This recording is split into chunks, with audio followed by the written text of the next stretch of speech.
Welcome to the Own Your Best Life podcast. I'm May Empson, your host, leadership and mindset coach. Here, we talk all things spiritual, mindset, business, leadership, and wellness for the modern seeker who wants to align their life with purpose and inspiration. We'll cover career changes, stress management, meditation, energy, intuition, and more. Each episode holds spiritual and practical tools to help you live a life of your wildest dreams without getting burnt out along the way. Ready to live a life on your own terms? This is the Own Your Best Life podcast. So welcome to episode number 236 of the Own Your Best Life podcast. So last Sunday I ran the New York City Marathon and I hit my goals. But what mattered even more wasn't the finish line. It was the process, the lessons, and how the whole experience embodied what I teach in spiritual achiever coaching. This wasn't just a race. It became this living metaphor for transformation, for how we change, how we grow, how we come home to ourselves. So today I'm going to share the full story, the backstory, the training, the race itself, and the moment everything shifted. So buckle up. You're not going to want to miss this one. So let me take you back about 12 years. Jay and I were living in New York City. We both finished the marathon. We both finished the Baltimore half marathon. He went on to do the full marathon, and we decided, hey, now that we moved to New York City so I could go to grad school there, do my MBA at Columbia, let's do the big one, the New York City Marathon. Wouldn't that be fun? So we trained, we did the 9+1 program, which is 9 New York Roadrunner races and 1 volunteer race to guarantee entry the following year. So we earned our spots for the 2012 marathon. And at that time, I had just turned 30. I graduated from Columbia with my MBA and was working at McKinsey. We had been married 6 years at that point, and we had thought, okay, well, maybe it's time to start a family.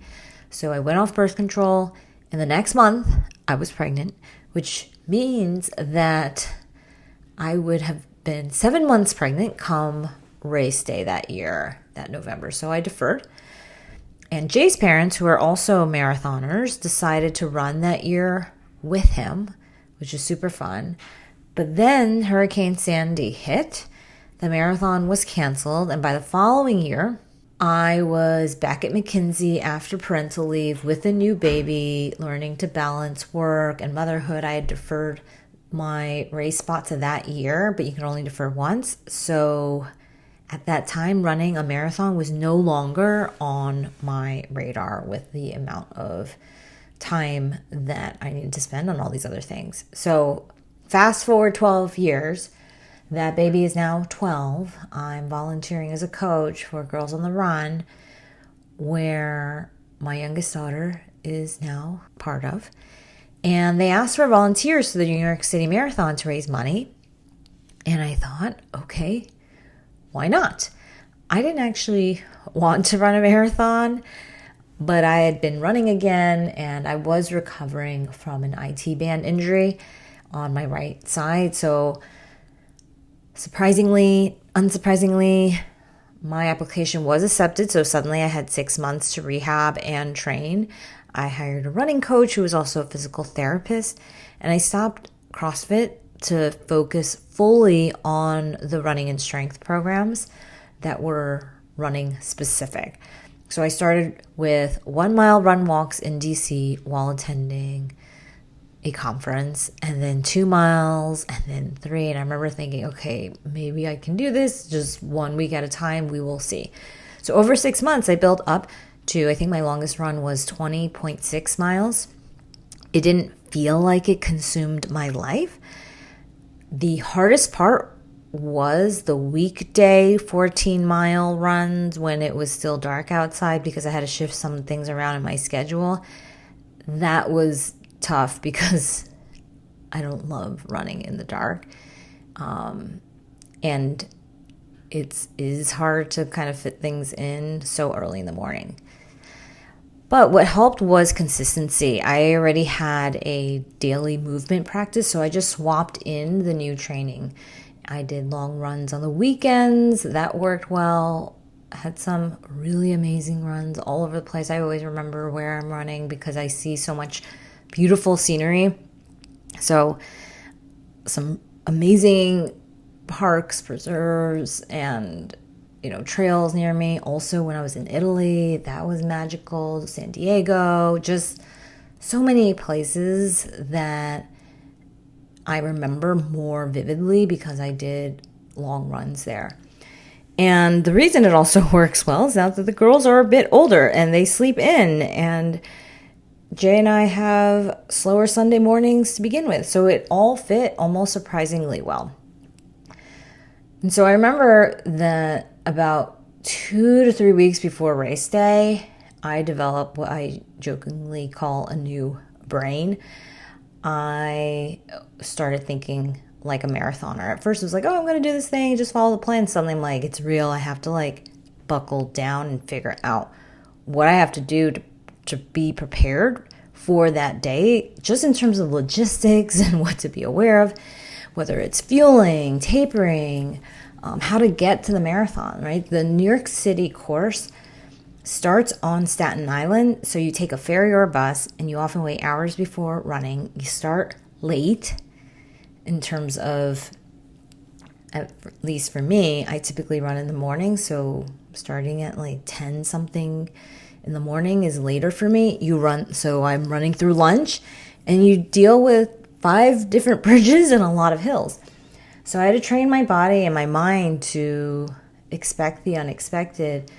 There is an amount of stress that starts to pop up as the weeks come closer, where you start thinking a lot more about what's going to happen, what do I need to do, how to fuel at different times, managing fatigue, and, of course, because it still was there, still honoring the recovery of my IT band. And at different points as I'm training, the IT band injury would pop up at mile 11 when I was trying to do a 16-mile run. I had to hobble 3 miles and walk, run backwards and sprint, do all sorts of weird things I think I made it to mile 14 where Jay could actually pick me up because I was farther from a pickup point than ideally would have been.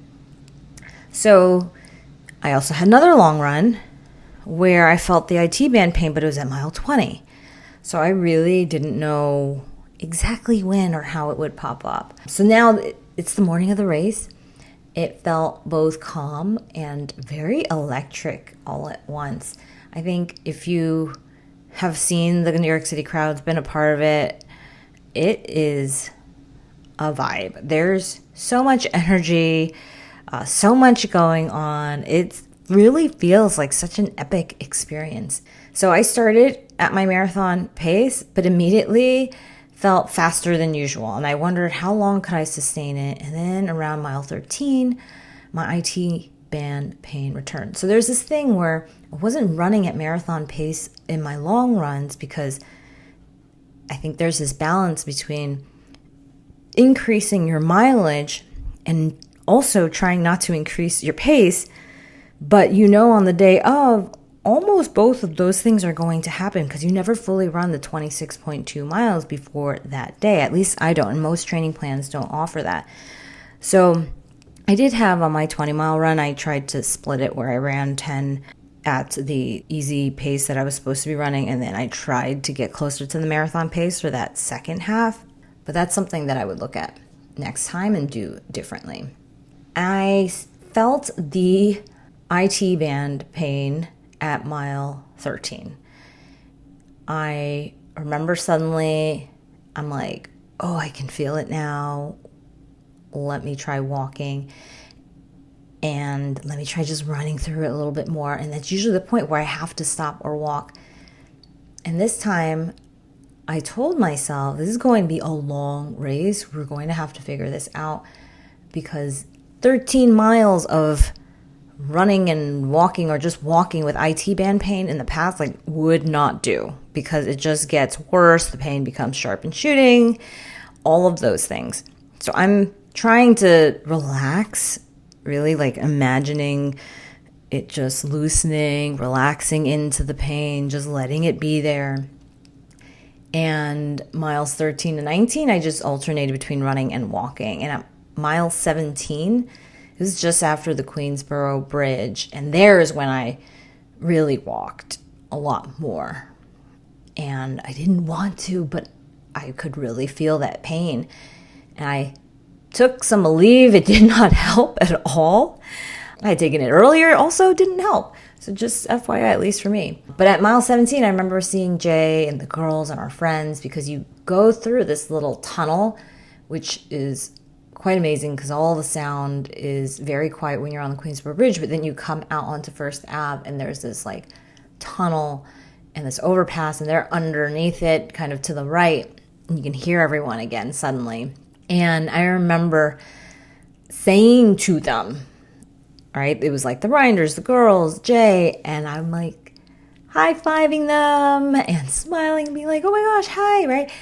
And I remember, it's on video, you could see me being like, my IT band hurts so much, and I'm just like smiling, and you can feel all the things. You can be excited and in pain and all the things, and that's what was happening. Then came mile 19 and everything changed there. Something in me was like, okay, like if you're telling me, right, like you don't want to do this, I'm telling you now, okay, we're doing this and we're going to run through this. We're going to finish this. We're going to run through this. And I picked up speed. And when I picked up speed, the pain eased, which is so weird. Like it was still there, but my tolerance threshold increased. My body felt like it clicked into a new gear. I stopped trying to protect the pain and instead worked with it. And I even paused to do my mom stretches, those lateral hip openers that my kids always see me doing at home. They look ridiculous mid-race, but my asked for them. And I realized that I wasn't hydrating enough, or I was hydrating probably pretty well, but it wasn't too much. I was worried that I was hydrating too much.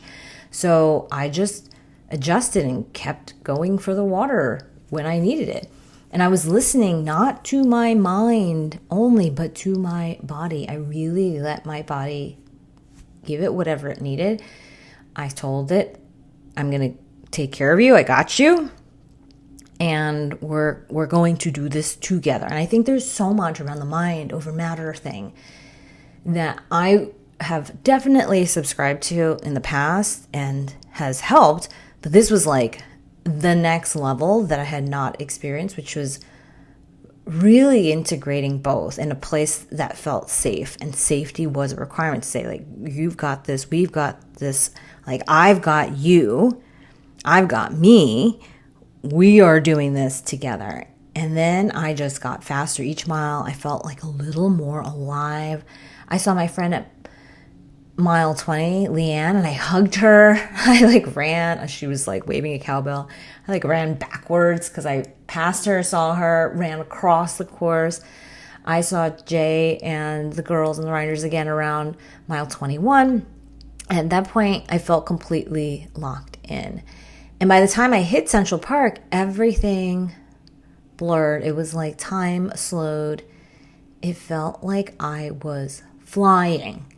And that was this turning point, because here's the truth. In every transformation, change, big thing you are doing, whether it's career change, leadership growth, personal healing, there's always a point where you want to stop. The pain shows up. The story of this isn't working gets really loud.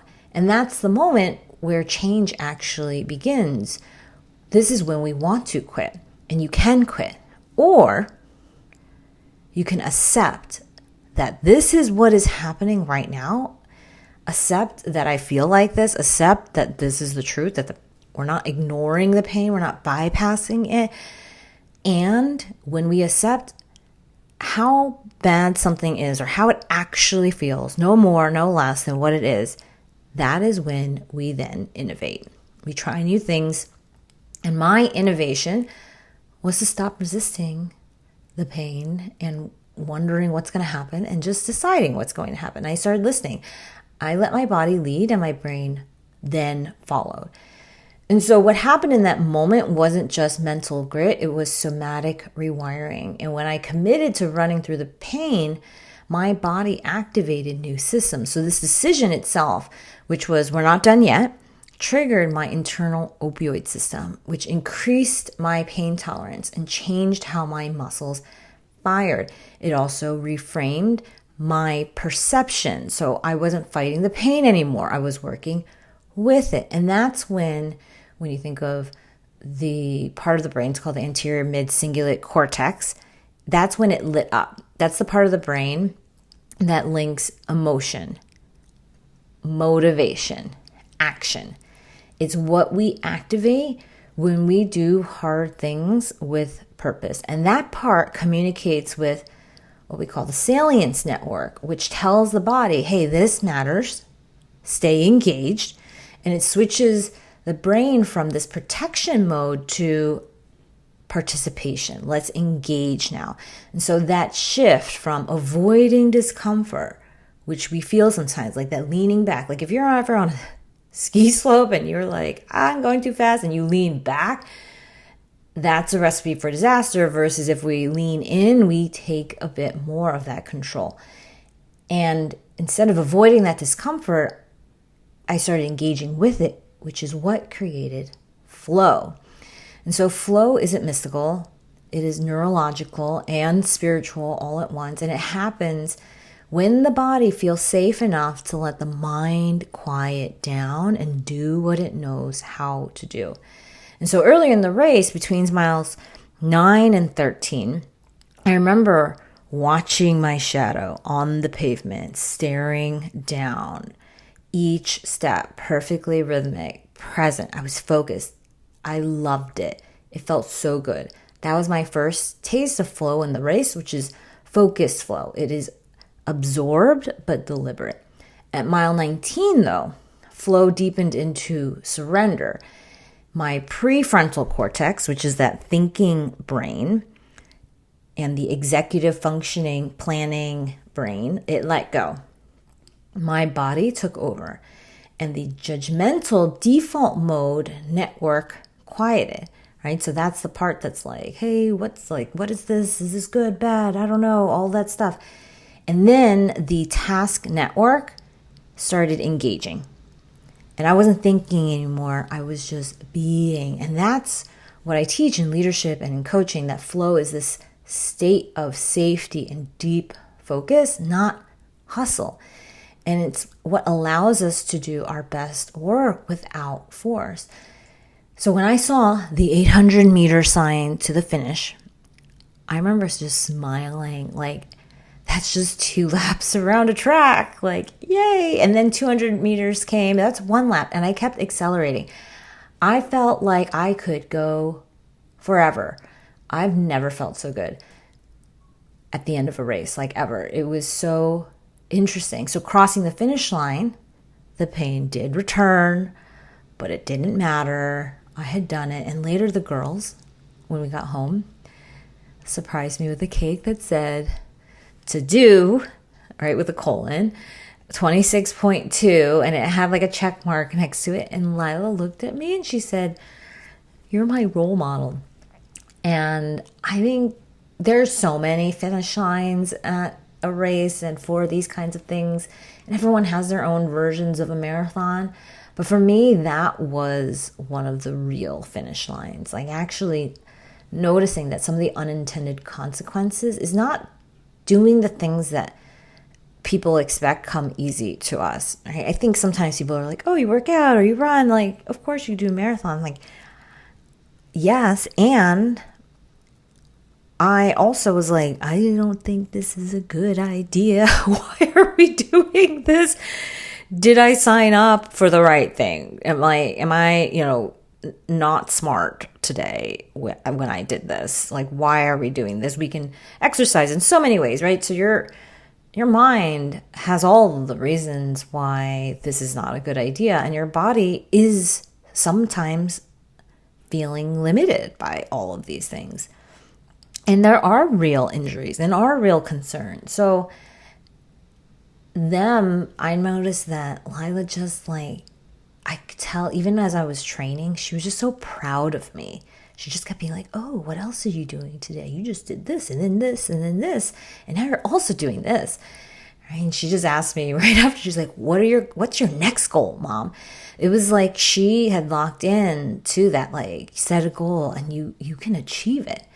So running the marathon was hard, but so is everything worth doing. And every person that's listening is running their own version of a marathon, whether it's in work or in relationships or in life.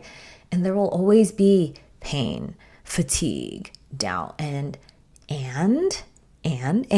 yet when we stop protecting ourselves from the pain, we allow ourselves to feel and we start listening to the body. When you trust that the body leads and the brain follows, that's when we can open that doorway to transformation. And that's what I mean by rewiring. It is not about pushing harder.